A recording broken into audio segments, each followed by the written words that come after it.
सुनील भाऊ, रामकृष्ण हरी.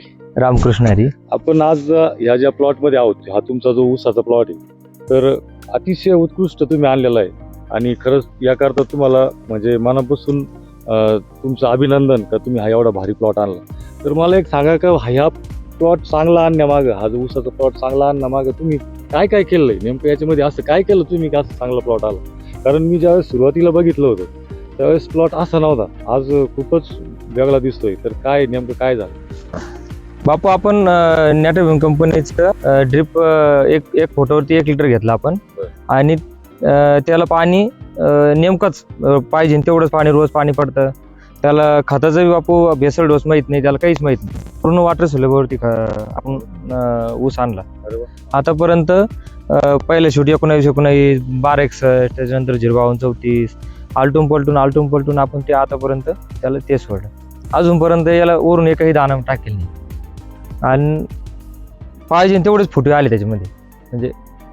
हा, त्याच्यामुळे त्याचा आपला ऊस चांगला आला आपला. तुम्ही सुनील भाऊ एक सांगा फक्त का या ऊस आणण्यामागं तुम्हाला बळीराजा ॲग्रो सर्व्हिसेस म्हणजे आमची काय मदत झाली? तुमची मदत म्हणजे तुम्ही आम्हाला 4 लिटरवरून 1 लिटरवर आणला आणि 600 मिली म्हणजे आता तर 600 मिलीच वापरलं पाहिजे.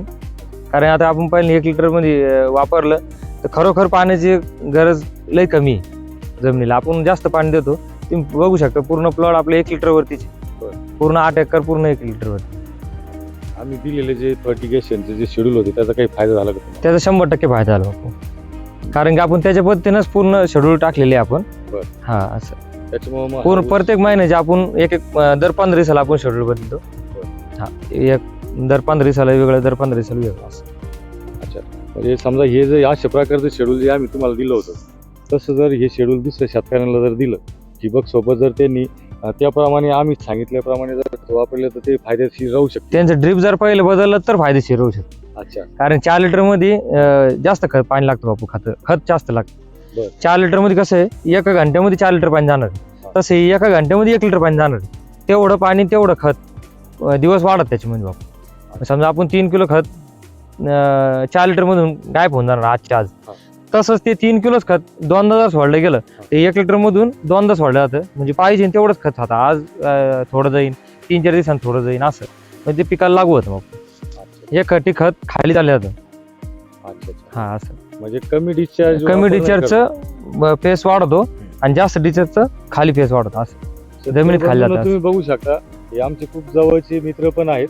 यांना मी मागच्या 2 वर्षापासून विनंती करत होतो का 2 लिटरच्या ऐवजी आपण 1 लिटर घेऊ.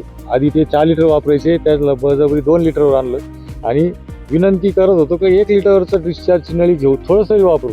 ते नाही म्हणत मला 2 वर्ष लागले त्यांना समजायला. आणि आता जो आपण त्यांनी लिटर घेतलाय अशा प्रकारचा रिझल्ट आल्यानंतर ते स्वतःहून म्हणतायत आता काय वाटतं बापू? आपला जे मागल्या वर्षी जे प्लॉट होता ना, इथं बाजूला जे प्लॉट लावला होता 75 गुंठ्यामध्ये 129 टन ऊस गेला. हा, त्याच्या 129 टन लगे पक्का लगे डायरेक्ट विशेष नाही. अच्छा, म्हणजे 75 गुंठ्यामध्ये 129 टन. त्याला पण 1 लिटर पूर्ण 1 लिटर. त्याच नळ्या आपण इकडे वापरलं ना. सुनील भाऊ, आता मला एक सांगा का हा प्लॉट जो तुम्ही आणला हे तर फर्टिगेशन झालं, पण ह्या प्लॉट ज्यावेळेस तुमच्या मनात आलं का आपल्याला ड्रिप करायचंय त्यावेळेस नेमकं काय झालं? मला ती ऐकायला आवडेल. बापू आपण त्यावेळेस मी तुमच्याकडे आलो, मला नळ्या द्या. आपण हे केलं. आमचे 8 एकरचा प्लॉट आहे, 9 एकरचा प्लॉट, 1 खट एवढ्या नळ्या असं पूर्ण आहे द्या. त्यावेळेस तुम्ही नाही म्हणले, त्यावेळेस आपल्याला डिझाईनच करायचे बा असं. तर मग कंपनीची माणसं आले, तुम्ही आले, मग त्यावेळेस आपण डिझाईन केली. डिझाईन प्रमाणेच पूर्ण तयार केलं बापू आपण. समजा असं पूर्ण पाईपलाईन वगैरे येते, पुढे किती लिटर डिझाईन पाहिजे, पुढे किती म्हणजे लांबी रुंदीमध्ये प्लॉट मागे पुढे राहते ना, तर त्याच्यामध्ये आपण पूर्ण हे प्लॉट किती लिटर झाला, ते प्लॉट किती लिटर झाला, याच्यामध्ये आपलं पूर्ण 1 लिटर मध्ये किती 1000 लिटर पाणी पाहिजे आलं त्या प्लॉटला आणि त्याला किती खत पाहिजे, त्या पद्धतीने आपलं डिझाईन तयार झाली पहिल्या शेवटी. हा, असं म्हणजे तुम्हाला ते आवडलं. बळीराजातूनच सगळं डिझाईन वगैरे ते पूर्ण आपली तयार झाली. त्याच्यानंतरच आपण जशी बोललं पूर्ण प्लॉट तयार केले असं. मग तुमचं काय म्हणणं आहे का समजा इतर शेतकऱ्यांनी सुद्धा डायरेक्ट दुकानात जाऊन? नाही बापू, सगळ्यात पहिले म्हणजे ज्याला ड्रिप करत असतात सगळ्यात पहिले त्यांना पूर्ण बळीराजामधून डिझाईन घेणे महत्वाचं आहे. सर्वे करून व्यवस्थित कारण की काय होतं आपलं खतं आहे ना सगळे खाली झाले होते. तर त्याच्यासाठी पूर्ण डिझाईन वगैरे किती लिटर प्लॉट आहे, किती लिटरचा प्लॉट आहे, त्याच्यात किती लिटर खत जाणार आहे बा, असं सगळ्या गोष्टी जर माझून मुकून जर झाल्या तर निश्चित प्लॉटचे ॲव्हरेज बी वाढन आणि कुठेतरी समाधान होईल असं.